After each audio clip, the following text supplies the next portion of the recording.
Hey everyone, welcome back to the channel. Today we're going to be talking about a very important topic, well, anywhere in the United States, but specifically here in Puerto Rico. We're going to be talking about chronic illnesses. And especially here in Puerto Rico, you find that there is nearly 40% of Puerto Ricans, they live with a chronic illness. I don't know what you think about that, but to me, that is a staggering number. I know that in the United States, when they run their numbers, they're also very high.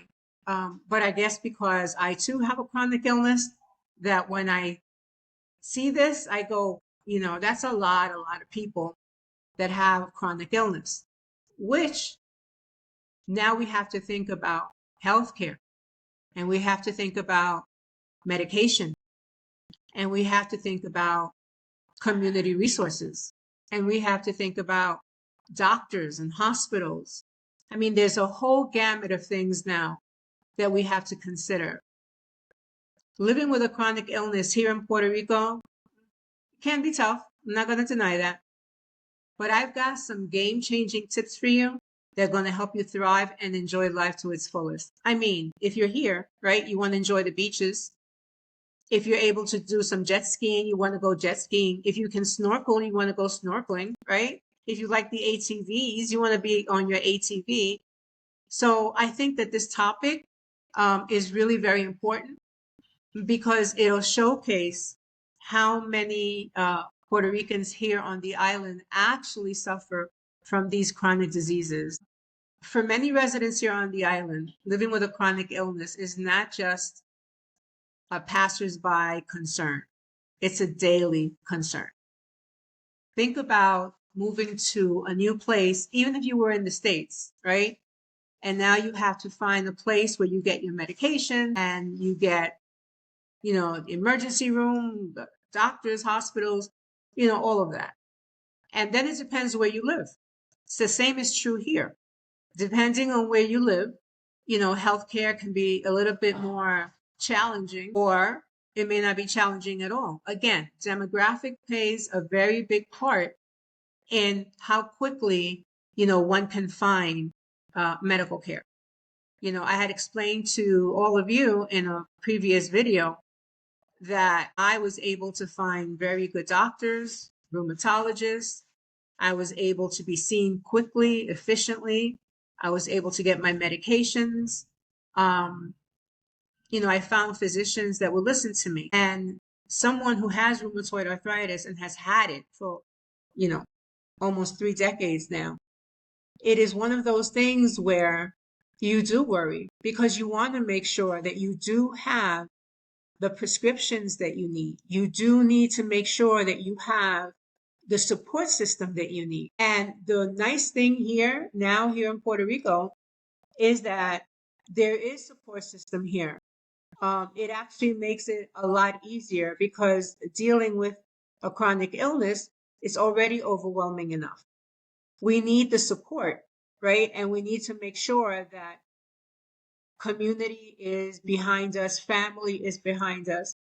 Now, as you are already aware, Puerto Ricans are very family oriented, very culture oriented, but also because of that, there's a stigma on chronic illness. People don't want to discuss, why is it that today my hands hurt? Or why is it that today my hands are swollen? Why is it that today I can't walk the way that I usually walk? Why is it that you're noticing these nodules, which are these lumps on my arms, under my arms, on top of my arms? Like it takes a lot of education, right, for people to be aware. And, one thing about family here is they're all full of awe, right? They think that, a meal is going to fix you or is going to help. Well, it might, it's comfort food. It just might a little bit. But for the most part, that's not what it does. Family doesn't exactly understand what's going on. And because they don't understand what's going on, it's more of a challenge for them as well. What we can do is let you know that thankfully here in Puerto Rico, there are plenty hear my word, plenty of strategies and resources available for managing chronic illness. First, let's talk about local support groups. Okay. Connecting with local support groups, oh my goodness, that is so important. It's not only important, it should be, one of the first commandments, that somebody who has a chronic illness should seek out right away, because there has to be something said about talking in a group, seeing that there are other people like you who suffer the same pain, who worry about the same thing. Just like in the States, they have support groups as well. So we have these support groups here, so that people can understand what people are going through that are suffering with chronic diseases. And it's very empowering. The word that I use all the time is you don't feel abandoned.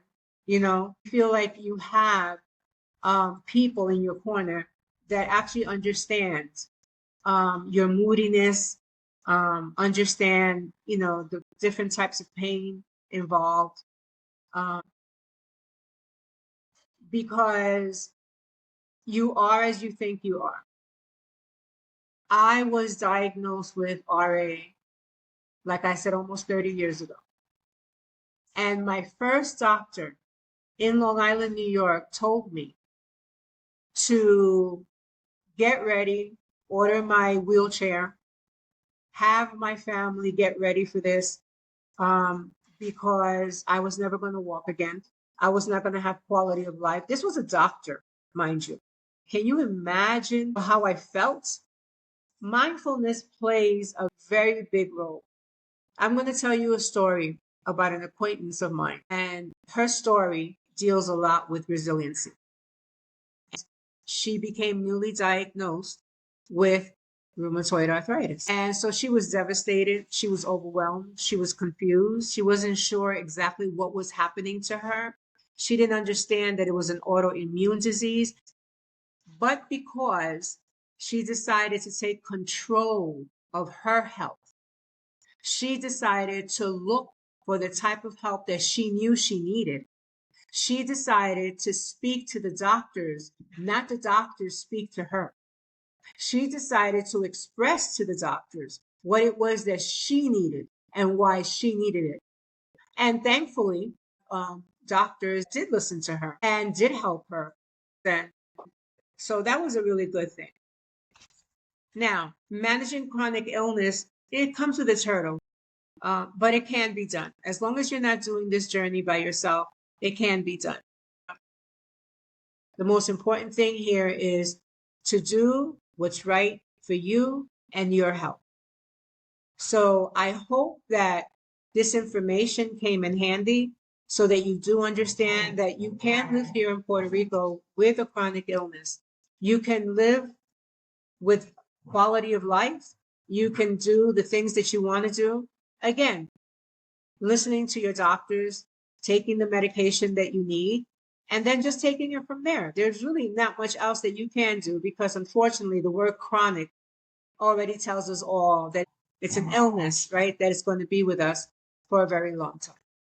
So now what I would like for all of you to do is put your experience down in the comment section.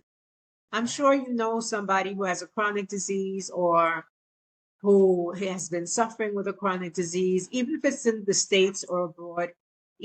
Share that experience. Let us know what that person did, when they relocated, if they did, if they moved, were they able to move? Did their situation allow them to do that? I would love to hear those stories in the comments section. So drop a comment down. Let's support each other. Let's work together. And together, let's keep this information moving. So make sure that you share, make sure you subscribe, make sure that you like, and most importantly, hit that notification bell, because every time I put up another video, you'll be the first ones to be notified. So again, I hope everything here was helpful. Please let me know in the comment section, and we'll talk again real soon.